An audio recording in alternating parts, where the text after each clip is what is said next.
Bonjour tout le monde et bienvenue dans cette vidéo qui aura pour objectif de valoriser la langue française. La langue française est une langue très importante dans le monde. Elle n'est évidemment pas la plus importante, mais elle a ses aspects qui la rendent unique. Dans cette vidéo, le but n'est pas de parler de sa grammaire ou de son orthographe, mais bien de parler de son empreinte géographique via ses principales villes. Car en effet, la langue française est diffusée dans le monde, et c'est ça qui la rend importante. Aujourd'hui, selon le classement des langues maternelles les plus parlées, on estime que le chinois mandarin est en première place, l'espagnol arrive en deuxième place, ensuite il y a l'anglais, le français étant en 15e position pour les langues maternelles avec environ 80 millions de locuteurs dans le monde. Ce n'est donc pas une langue très parlée, ni même avec les locuteurs secondaires, cette langue est loin derrière l'espagnol, l'anglais ou le chinois. C'est donc parti pour un tour du monde des principales villes francophones. Europe. Tout d'abord, regardons l'Europe. L'Europe est un petit sous-continent de 700 millions d'habitants. Au sein de cette Europe, nous trouvons l'Union européenne, une organisation supragouvernementale, sûrement la plus puissante de toutes. Elle compte 450 millions d'habitants. Rien que dans cette Union européenne, on compte 3 pays francophones. La France, qui est entièrement francophone, on peut le dire, et la Belgique et Luxembourg, qui le sont partiellement. Le français est une des 24 langues officielles de l'Union européenne et une des 3 langues de travail au sein des institutions avec l'allemand et l'anglais. Évidemment, l'anglais a une influence toujours plus grandissante, l'allemand reste la langue la plus parlée de l'Union européenne par les locuteurs natifs, le français étant en deuxième position. Cependant, la langue française reste très bien placée au sein des principales villes. Je vais vous montrer pourquoi. Si on devait dire quelles sont les capitales de l'Union européenne, il n'y en a pas d'officielles, mais dans les faits, certaines ont des statuts bien particuliers. Bruxelles est la ville qui accueille le siège de l'Union européenne, on y trouve la Commission européenne, c'est l'organe central qui dirige l'Union européenne. Et Bruxelles est une ville majoritairement francophone. Avec ce statut de capitale de la Belgique, de ville culturellement flamande mais de langue française, et de capitale de l'Union européenne, tout en étant dans une place centrale, Bruxelles est une ville de classe mondiale. Et elle contribue à l'émancipation de la langue française à l'international. C'est d'ailleurs dans l'intérêt de la langue française que la Belgique est un pays indépendant et francophone. Cela permet à une ville comme Bruxelles de s'émanciper avec cette langue. Luxembourg est la capitale du Luxembourg, on y trouve le secrétariat du Parlement européen, la ville est donc considérée, elle aussi, comme une capitale européenne. Et à Luxembourg, la langue locale est le luxembourgeois, une langue du groupe allemand. Mais la langue officielle, et désormais utilisée dans le monde du travail, est le français. C'est donc encore une fois une ville francophone. On y trouve aussi la Cour de justice de l'Union européenne, et Luxembourg est considéré comme une grande place financière. Même si c'est une petite ville de seulement 100 000 habitants, Luxembourg est une ville de classe mondiale, car en étant la capitale d'un État indépendant et extrêmement riche. La troisième capitale européenne est Strasbourg. On y trouve le siège du Parlement européen, ville historiquement de culture allemande, alémanique pour être plus précis, mais aujourd'hui en territoire français, de langue française et à la frontière avec l'Allemagne. Strasbourg symbolise l'amitié franco-allemande et c'est encore une capitale francophone de l'Union européenne. Elle abrite aussi le siège du Conseil européen, qui concerne presque tous les pays d'Europe. En fait, ces 3 villes sont considérées comme les 3 capitales politiques de l'Union européenne. La capitale administrative pour Bruxelles, capitale législative pour Strasbourg et judiciaire pour Luxembourg. 3 villes francophones, mais historiquement de culture germanique. Une autre ville à un statut important dans l'Union européenne, c'est Francfort, la capitale économique, car on y trouve le siège de la Banque centrale européenne qui gère la zone euro. Mais cette ville est germanophone, la langue française ne pouvait pas tout avoir. Ceci dit, la plus grande agglomération de l'Union européenne est Paris, avec environ 12 millions d'habitants, et cette ville est francophone. C'est d'ailleurs la ville la plus importante d'un point de vue de classe internationale au sein de l'Union européenne, et une des 2 grandes villes alpha en Europe, avec Londres. Tout cela profère un grand avantage à la langue française, mais on trouve d'autres villes intéressantes en Europe. Déjà parce qu'il y a la Suisse, pays partiellement francophone, pays neutre par excellence, et dont la plus grande ville francophone est Genève. Genève est considérée comme la ville qui accueille le plus d'organisations internationales au monde. On y trouve notamment le siège européen de l'ONU. Historiquement, c'était le siège de la Société des Nations, qui a été remplacé par l'ONU, qui est basée à New York. Les autres villes francophones sont clairement effacées car situées surtout en France et dominées par la centralité de Paris. Toulouse est le siège Airbus, principal constructeur aérien d'Europe. Lyon est le siège de Interpol. Nice est une capitale touristique. D'ailleurs, sur la Côte d'Azur, on trouve un 5e pays francophone en Europe, Monaco. Ce pays indépendant est très avantageux pour la France. Il est parfois très utile pour un pays d'avoir un territoire indépendant mais diplomatiquement soumis. C'est à la fois un allié et à la fois un territoire ayant un statut très particulier, ici fiscalement. On peut se demander si la Côte d'Azur serait cette destination touristique avec une aura internationale si Monaco n'était pas un État indépendant de la France. Voilà, c'était la francophonie en Europe. C'est un continent où la langue française a une importance majeure grâce à certains pôles urbains de classe internationale. Maintenant, on va voir ailleurs dans le monde. Et on va voir un autre point important en Amérique. Ce qui est important, ce n'est pas toujours la quantité, mais la qualité, ou du moins la variété. Amérique. En Amérique, la langue la plus parlée est l'espagnol. Des centaines de millions de personnes parlent l'espagnol au quotidien dans de nombreux pays hispanophones. Pareil pour l'anglais et le portugais, ce sont trois grandes aires linguistiques. La langue française est très peu parlée en Amérique, elle ne représente que 1% parmi les langues officielles d'Amérique, donc très loin derrière les trois autres, qui ont plusieurs centaines de millions de personnes. Pourtant, le français a un net avantage, sa variété. Elle est située à plusieurs endroits.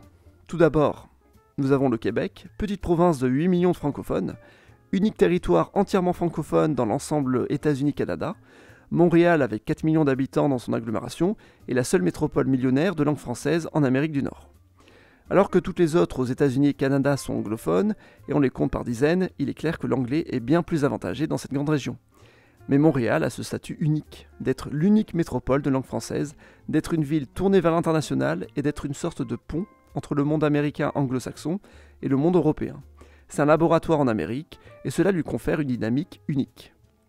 Évidemment, en termes d'importance mondiale, Montréal reste inférieur à des villes comme New York, Chicago, Los Angeles ou Toronto, mais Montréal reste un bastion francophone au sein de cet univers très anglo-saxon.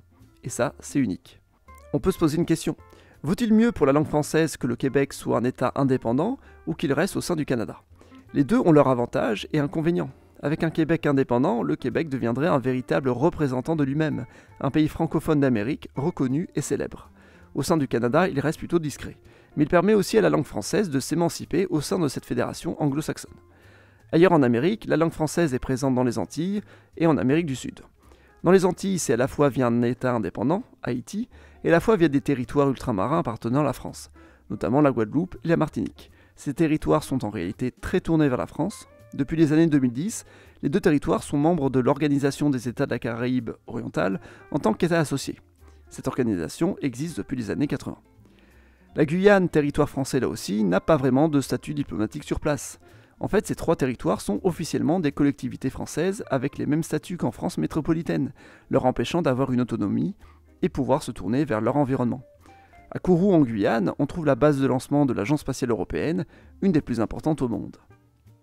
Bref, si on résume un petit peu les Amériques, nous avons trois pôles. Un pôle majeur qui est celui du Québec, un autre pôle plus peuplé qui est celui des Antilles avec Haïti, et un dernier pôle en Amérique du Sud, très peu peuplé avec la Guyane française.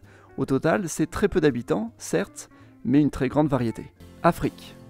L'Afrique est désormais le principal continent de la langue française. On se retrouve donc avec une langue présente en grande quantité, forte population et forte progression du nombre d'habitants.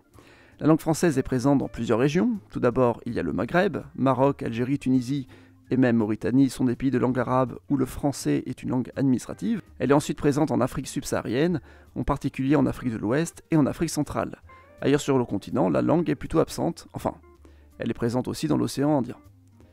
Si on regarde d'un point de vue des villes les plus importantes sur la scène internationale, nous avons Casablanca, 5 millions d'habitants, capitale économique du Maroc, on y trouve la Bourse du Maroc, la troisième plus grande bourse d'Afrique, les deux premières étant dans des villes anglophones, Johannesburg et Lagos.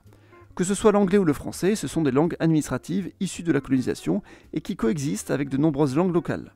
Cependant, même si le français est très présent en Afrique, et que l'Afrique est le principal continent pour les francophones, la langue reste bien moins importante que l'anglais. Que ce soit en population totale, que ce soit en répartition de la population, que ce soit économique et que ce soit en importance politique.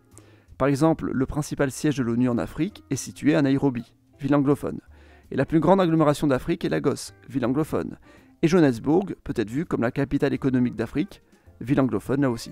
L'Afrique subsaharienne francophone peut être dessinée à partir de trois métropoles millionnaires importantes, Dakar au Sénégal, Abidjan en Côte d'Ivoire et Kinshasa au Congo. Dakar compte environ 4 millions d'habitants dans son agglomération. Cette ville est le siège de la Banque centrale des États de l'Afrique de l'Ouest, une organisation supranationale francophone. Mais une organisation encore très liée à la France.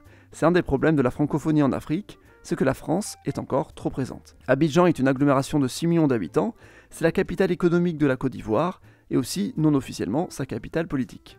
On y trouve la Banque africaine de développement, une organisation panafricaine. Abidjan est la troisième plus grande agglomération francophone au monde. Kinshasa est une agglomération de 17 millions d'habitants, si on lui ajoute la ville de Brazzaville voisine. C'est clairement la plus grande agglomération francophone du monde, mais pour le moment, c'est une ville dont la croissance démographique a été très rapide en peu de temps. Son PIB est loin d'être à la hauteur de sa population en comparaison aux autres métropoles africaines. Ensuite, dans l'océan Indien, nous avons une région dominée par la langue française, puisque tous les territoires ont un lien avec cette langue. La Réunion et Mayotte sont deux îles gouvernées par la France. Les Comores et Madagascar ont le français comme langue administrative, mais sans être la langue maternelle de la population. Quant aux Seychelles et à l'île Maurice, ce sont deux pays avec l'anglais comme langue administrative, mais où la langue la plus parlée sont des créoles basés sur le français. Le français est une langue des médias dans ces deux pays. Asie. Il n'y a rien d'intéressant en Asie, à part le Liban où le français a un statut important, sans être officiel. Océanie. En Océanie, nous avons deux grandes villes francophones, Nouméa et Papeete. Nouméa compte presque 200 000 habitants dans son agglomération, Papeete a une agglomération d'un peu plus de 100 000 habitants.